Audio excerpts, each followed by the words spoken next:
వీళ్ళకి ఇష్టం వచ్చినట్టు దాడులు చేస్తున్నారు. అయినా ఎక్కడ ఎవడు భయపడకుండా ఆల్రెడీ సూట్ కేసులు సర్దుకొని పెట్టుకొని ఉండరు. ఎప్పుడు వచ్చి అరెస్ట్ చేస్తారో వీళ్ళు ఖచ్చితంగా ఏదో కారణంతో అరెస్ట్ చేయడానికి వస్తారు. వచ్చే ఏం భయపడాల్సిన అవసరం లేదు. సరే మీరు జైల్లో పెడతారు, జైల్లో పెట్టండి, కొడతారా కొట్టండి, మీ ఇష్టం వచ్చినట్టు స్టేషన్లు తిప్పుతారా తిప్పండి, మీ ఇష్టం వచ్చినటువంటి చిత్రహింసలు పెడతారా పెట్టండి. సంబంధం లేనటువంటి యాక్ట్లన్నీ తీసుకొచ్చి పెట్టి మీరు పట్టబగలు నట్టి నడిబజలో మర్డర్ చేస్తారు. ఆ మర్డర్ చేసిన దానికి కేసు ఉండదు.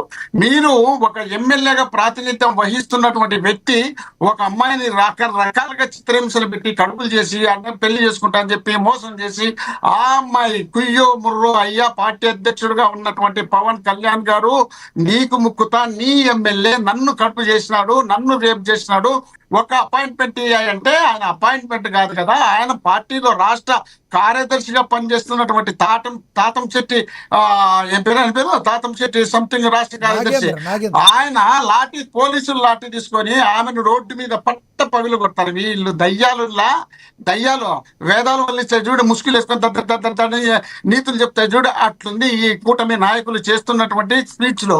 ఇంత దారుణంగా వీళ్ళ కళ్ళ ముందర నట్టి నడిబజార్లో పట్ట పగులు గుంటూరులో మహిళను బట్టలిప్పినారయ్యా. ఏడేందో వాళ్ళ భర్తను కొట్టారు, వాళ్ళని తిట్టారు, వాళ్ళ భర్త పోయి తిట్టాడు, వాళ్ళ బండ్లు కాల్చినందుకు పోయి విరూపాక్షి గారు మాట్లాడినారు. అబ్బా పక్కన పెడితే మేము బోర్ రిపేర్ చేసుకుంటామంటే నాకు 15,000 లంచం అంటే లంచం మీకెందుకు వేయాలయ్యా, మా బోర్ మేము రిపేర్ చేసుకుంటామంటే మా అధికార పార్టీ మేము కౌన్సిలర్, నేను టీడీపీ ఇన్ఛార్జిని, నన్ను కాదని చెప్పి నువ్వెట్ట బోర్ రిపేర్ చేసుకుంటామని చెప్పి ఒక మహిళ పోయి పోలీస్ స్టేషన్ లో కంప్లైంట్ చేసి పోలీసులను రాకుండా చేసి ఆ తర్వాత పోయి బట్టలు ఇప్పించి ఇజ్రాయెల్ తో కొట్టించి చంపించాలనేటంత నీచమైనటువంటి పరిపాలన భారతదేశంలో ఏ రాష్ట్రంలో లేదు. ఒక్క ఆంధ్రప్రదేశ్ సిగ్గుతో తల దించుకుంటున్నారు సామాన్యమైనటువంటి మహిళలు. ఒకవేళ మా కృష్ణవేణి గారు లాంటి వాళ్ళు ఇట్లా కాలని వేసుకుంటారు, ఏమైతే ఎంతమంది చేసినా కూడా మా పార్టీనే కదా అని చెప్పుకోవచ్చు. అభ్యంతరం లే.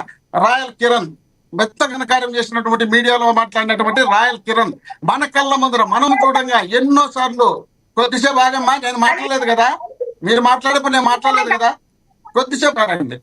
రాయల్ కిరణ్ అనే క్యాండిడేట్ ఎంత చిత్రహింసలు పెట్టాడు, ఎంత అనుభవించినానని చెప్పినాడు, ఎంతమంది మహిళలు లేదు నాకు కాదు, నేను రోజు మహిళలు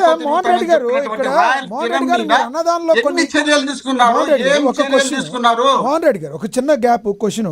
ఇప్పుడు అంబటి రాంబాబు గారి విషయం పక్కన పెడితే జోగి రమేష్ గారు కావచ్చు, లేదంటే విరూపాక్షి గారు కావచ్చు, అదేవిధంగా మొన్న జరిగిన సీదిరి అప్పలరాజు గారి విషయం కావచ్చు, ఇవన్నీ కూడా ప్రభుత్వం ఏం చేయకపోయినా దయచేసి మమ్మల్ని అరెస్ట్ చేయండి, మేమే ఏదో ఒక కేసుల్లో ఇరుక్కుంటాం అన్నట్టుగా ఒకరి తర్వాత ఒకళ్ళు వచ్చి ఎందుకు ఈ రకంగా ప్రవర్తిస్తున్నారు.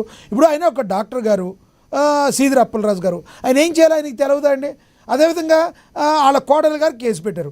వీటికి ప్రభుత్వానికి ఏం సంబంధం అండి? వాళ్ళ మీద బురద జల్లడానికి ఇలా వైసీపీ నేతలు ఒక్కొక్కరుగా వచ్చి వాళ్లే జైలుకి వెళ్ళేటట్టుంటే ప్రభుత్వం ఏం చేస్తుంది లోపల పెట్టకుండా? జోగి రమేష్ గారు కోడలు కేసు పెట్టడానికి కూడా ప్రభుత్వమే కారణం అని చెప్తారండి. వాళ్ళ ఇంట్లో ఆయన మాట్లాడినండి, అదే అడిగా నేను, అదే చెప్తారు కృష్ణవేణి గారు. ఆయన కృష్ణవేణి గారు మాట్లాడేప్పుడు అవును కృష్ణవేణి గారు కాసేపు గారు ఆగండి. కృష్ణవేణి గారు మోహన్ గారు నోట్ చేసుకోండి, మళ్ళీ మాట్లాడారు. మీరు చిరంజీవికి వీరఫ్యాన్, పవన్ కళ్యాణ్ గారికి సంబంధం అది మీ ఇష్టం, మీ వ్యక్తిగతం. మా సీనన్న ఫస్ట్ నుండి ఆయన పుట్టుకలోనే తెలుగుదేశం పార్టీ లీడర్, ఇప్పుడు తెలుగుదేశం పార్టీ లీడర్గా ఆయన మాట్లాడేదానికి నేను ఏమి అబ్జెక్షన్ పెట్టాను. కృష్ణవేణి గారు పక్కా జనసేన క్యాండిడేట్, అయ్యప్ప గారు పవన్ కళ్యాణ్ గారు ఫ్యాన్. మరి నలుగురు కలిసినప్పుడు నేను కూడా మాట్లాడాల్సినవి ఉంటాయి కదా, నాకు మాట్లాడాల్సిన అవకాశం ఇవ్వాలి కదా. ఇప్పుడు మీరందరూ కలిసి కూడా ఒకే వేలకి తీసుకొచ్చున్నారు. ఇప్పుడు మీరు చెప్పినట్టు జోగి రమేష్ గారు ఎప్పుడు ఆయన మీద కోడలు కేసు పెట్టింది, కోడలు కేసు పెట్టకముందా ఇంటి మీద దాడులు చేసింది, పొగలు కొట్టింది, కాల్చింది, మొత్తం బండి దహనం చేసింది కోడలు పెట్టిన తర్వాతనా? ఆ కేసు సంబంధం ఉన్నదా? కోడలు కేసు పెడితే ఈ కేసులన్నీ మనం మాఫీ వైసీపీకి తలనొప్పి వచ్చింది, ఆయన మీద కేసులు పెట్టినప్పుడు ఆయన ఓట్లు పోలేదండి. కోడలు ఏవైతే కేసు పెట్టిందో ఈ రోజున అరే ఇంట్లో పరిస్థితి ఇంత దారుణంగా ఉంది, ఆయన ఇలాంటి పరిస్థితులు చేశాడని ప్రజలు అనుకుంటే ఇప్పుడు కదా జగన్మోహన్ రెడ్డికి అసలైన తలనొప్పి నేను అనేది. అది పాత జరిగిందని వదిలేయండి, అదేం జరిగింది అనేది. ఇప్పుడు కోడలు ఇంట్లో జరిగింది, మమ్మల్ని వరకట్నం కోసం వేధించారు, వేధించారంటే ఇప్పుడు కదా జగన్మోహన్ రెడ్డి గారికి ఓట్లు పోయినాయి ఆయన వలన. ఇప్పుడు మీరు పదే చెప్పినా కోడలు కేసు అందరికీ తెలిసిందే. మీరు నా టైం అంతా మీరు కాజేస్తే నాకు నేనేం ఇబ్బంది వేస్ట్ కదా. చేయట్లే. మీరే మాట్లాడండి. అదేనబ్బా మీరు చెప్పింది కోడల కేసు కదా, అది ఎంత చెప్పినా ఇదే కదా, సెక్షన్లు పేరు ఊరు అంత చెప్పినా ఇదే కదా, టైమే వేస్ట్ కదా. కోడలపై కేసు పెట్టింది, ఆ కోడలు ఏ కేసు పెట్టింది, ఎట్ట కేసు పెట్టింది అందరికీ తెలుసు. ఆ కోడలు పెళ్లి జరిగిన సంవత్సరంన్నర తర్వాత పోయి కోడల కేసు, మొగోడు కాదు, నా మొగోడు కాదు, నా మామని తిన్నాడు, మా తిన్నానని కేసులు పెట్టారు. సరే, అది ఎవడింట్లో లేని కేసులు కాదు, మీకు తెలిసిన లేదో ప్రతి ఇంట్లో ఉంటుంది. ఇక్కడ చేసుకొని చెప్పమనండి, ఎవడైనా సరే మా ఇంట్లో మగోళ్ళు ఆడోళ్ళు ఎవరు కొట్లాడని చెప్పమని, లీడర్ నుండి కార్యకర్త వరకు అందరికీ ఉంటది. అవన్నీ పక్కన పెట్టి అది పెట్టినంత మాత్రానే ఆయన పెట్టిందే కరెక్ట్, ఆయమే వేదము, ఆయమే శాస్త్రము కాదు కదా. కేసు పెడతాది, కేసులో ప్రూఫ్ అయితే శిక్ష చూపిస్తారు, లేదంటే బయటకు వస్తారు కదగా. దానికి ఎందుకు మనం అనవసరంగా ఆ కేసు పెడితేనే పార్టీకి పెద్ద డ్యామేజ్ వస్తుంది, పార్టీని డ్యామేజ్ అయిపోతుంది అంటే, వీళ్ళు పట్టపగలు కడుపులు చేసినటువంటి ప్రాతినిధి ఎమ్మెల్యేలుగా పనిచేస్తున్నటువంటి అధికారంలో ఉన్నటువంటి వ్యక్తులు చేస్తే ఒక్క మాట అనకుండా ఢిల్లీకి దొరకపోయి అతన్ని పక్కలో కూర్చోబెట్టుకుని మళ్ళీ అతనితో మీటింగులు పెట్టించినటువంటి పవన్ కళ్యాణ్ గారు, చెప్పండి అదేం వేదమో మరి అదేం శాస్త్రమో. పక్కనే సత్యవేద ఎమ్మెల్యేగా ఉన్నటువంటి వ్యక్తి ఒక అమ్మాయిని తీసుకుపోయి అమ్మాయిని ఏదో కడుపు పవన్ కళ్యాణ్ గారు అలా పక్కన కూర్చోబెట్టుకుంటే 100% తప్పు కాదు సార్. పవన్ కళ్యాణ్ గారు అలా కూర్చోబెట్టుకుంటే 100% తప్పు సార్. పవన్ కళ్యాణ్ గారు అలా పక్కన కూర్చోబెట్టుకుంటే 100% తప్పు. అదే విధంగా జగన్మోహన్ రెడ్డి గారు అనంతబాబుని వేసుకుని ఢిల్లీ వీధులు మొత్తం తిరిగినా తప్పే. అందుకనే ప్రజలు ఎవరైనా కూడా ప్రజలు ఊరుకోరు, ఎవరు చేసినా తప్పే. ఇప్పుడు మేము మాట్లాడేటప్పుడు మాకు మాత్రం తప్పులు ఎత్తి చూపుతారు, అవతల వాళ్ళు మాట్లాడేటప్పుడు సపోర్ట్ చేస్తారు. వినండి, ఆనందబాబు కేసేంది, మీ కేసేంది? మీరు రేపులు చేసిన కేసులు, మహిళలకు రేపులు చేసిన కేసులు, సంవత్సరాల తరబడి కోర్టు చుట్టూ తిరిగిన కేసులు, పోలీస్ స్టేషన్ దగ్గరికి పోతే పోలీసులు లాఠీ తీసుకుని కొట్టిన కేసులు, ఆ కేసుల్లో మీరు పక్కన వేసుకుంటే ఎట్టుంటుంది? ఆనందబాబును ఏం జరిగిందో, ఎవరు జరిగిందో ఏం తెలియని విషయం కేసు కట్టారు, లోపల పెట్టారు, అరెస్ట్ అయింది. మళ్ళీ మీకు కసింది కాబట్టి మళ్ళీ అధికారంలోకి వచ్చినాక అరెస్ట్ చేసినారు, పెట్టారు. మీ కేసులు ఎన్ని ఉన్నాయి? మటలు చేసింది ఇప్పుడు ఎన్ని ఉన్నాయి? ఏంటి రాష్ట్రంలో ఇప్పుడు మీరు అధికారంలోకి వచ్చినాక ప్రతి నియోజకవర్గంలో ఒక మర్డర్ జరిగింది, ప్రతి గ్రామంలో ఒక అమ్మాయిని రేపు చేసిన కేసులు ఉన్నాయి మీ మీద. అవన్నీ మేము అధికారంలోకి వచ్చినాక తోడితే చరిత్ర అంతా మూసేసుకోవాల్సిన పరిస్థితి వచ్చింది.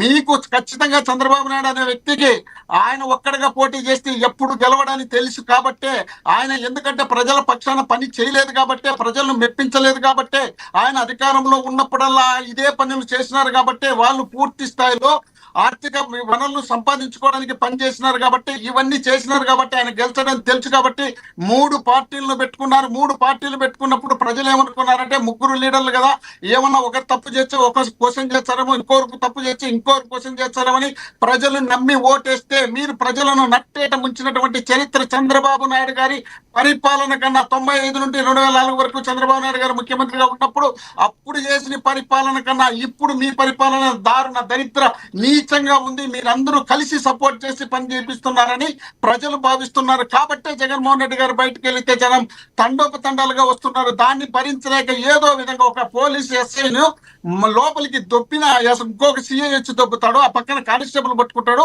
జనములకి పంపించి గలాట పెట్టిస్తారు, మా వాడి మీద కేసు పెడతారు, మా ఆమదాల వలస ఇన్ఛార్జ్ మీద. ఆ తర్వాత అతను కాకుండా మళ్ళీ 20 మంది మీద పెడతాడు. అతను స్వయంగా చెప్తున్నాడు, మీకు కసి ఉండేది ఇన్ఛార్జ్ గా నా మీద కదా, నా మీద పెట్టండి, మా వాళ్ళ మీద 20 మంది మీద తీసేయండి, నేను ఇప్పుడు వచ్చి జైలుకు సరెండర్ అవుతానని చెప్తున్నాడు. అలాంటి దారుణ దరిద్రమైనటువంటి కార్యక్రమాలు మీరు చేస్తే ఒక డౌట్, మోహన్ రెడ్డి గారు మిమ్మల్ని ఆపట్లేదు, ఒక డౌట్ మీకు, ఇంకొక 2 minutes మాట్లాడండి. మీరు నాకు ఎప్పటి నుంచో ఒక డౌట్, మీరు అడుగుతూ ఉంటారు, మేము సింగిల్గా వచ్చిన పార్టీ ముగ్గురు వచ్చి కలిసి వచ్చారంటారు. 3వ పార్టీ ఆంధ్రప్రదేశ్లో లేనప్పుడు ఓకే, 2 పార్టీలే ఉన్నప్పుడు ఓకే, మీరు 2014ని తీసుకురావాల్సిన అవసరం లేదు, 19ని తీసుకురావాల్సిన అవసరం అంతకంటే లేదు. ఎందుకంటే 19లో కూడా జనసేన ఏమీ లేదు ఇంపాక్ట్, కాబట్టి జనసేన ఒక్క సీటు కూడా గెలవలా. కానీ ఈ రోజున 3వ పార్టీ కూడా బలంగా ఉన్న వేళ సింగిల్గా పోటీ చేసిన ఏ పార్టీ కూడా గెలవదు. మీరు సింగిల్గా పోటీ చేసినా గెలవరు. అలాంటప్పుడు సింగిల్గా పోటీ చేసి బాబు జగన్మోహన్ రెడ్డి గారు మీరు అధికారం తీసుకోండి, మీరు కూర్చోండి, మేము సామంతరాజులు ఉంటాం అంటారా? ఎవరు కలవరు. మీరు అవకాశం ఉంటే మీరు కలుపుకోండి. అవునన్నా కాదన్నా ఆంధ్రప్రదేశ్లో 3 రాజకీయ పార్టీలు ఉన్నాయి. ఇప్పుడు 3 రాజకీయ పార్టీలు బలంగా ఉన్న వేళ ఏ రాజకీయ పార్టీ సింగిల్గా పోటీ చేసినా గెలవదు అని అనేవాళ్ళు ఎక్కువ ఉన్నారు. ఏమంటారు మీరు?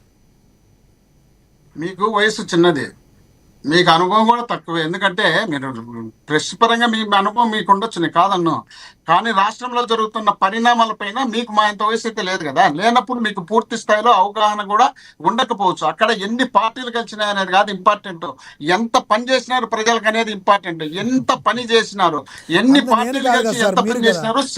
ఒక్క నిమిషం, మళ్ళీ మీరు కౌంటర్ ఇచ్చేట్లంగా అంత మీరు చెప్పింది ఏంటో కౌంటర్ కూర్చోనా? ఇవ్వలేదు సార్ నేను. ఎన్ని పార్టీలు మీరు కలిసి నన్ను ఎంత పని అంటారండి చేసినారు సార్. అనేదే ఇంపార్టెంట్. మరి ఎట్లా వినాలి సార్, జగన్మోహన్ రెడ్డి కొంచెం గారు, మీరు మాట్లాడినారు మీరు కదా, నా మీద అభియోగం చేశారు. మీకు తోచింది మీరు చెప్పినట్టు.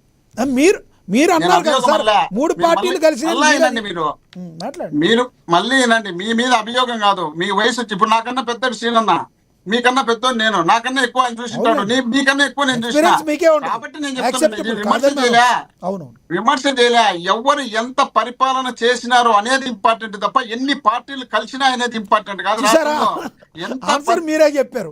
ఇప్పుడు దాకా 3 పార్టీలు కలిసి గొప్ప కాదని అన్న మీరు ఇప్పుడు చెప్తున్నా, పరిపాలన ఎన్ని మీరు పార్టీలు అనేది మీకు అర్థం కాలేదు, నేను చెప్పేది మీకు అర్థం కాకుండా మీరు మాట్లాడతాను. ఎన్ని పార్టీలు కలిసినా అనేది కాదు ఇంపార్టెంట్, ఎంత పని చేసినారు అనేది ఇంపార్టెంట్. 3 పార్టీలు కదా?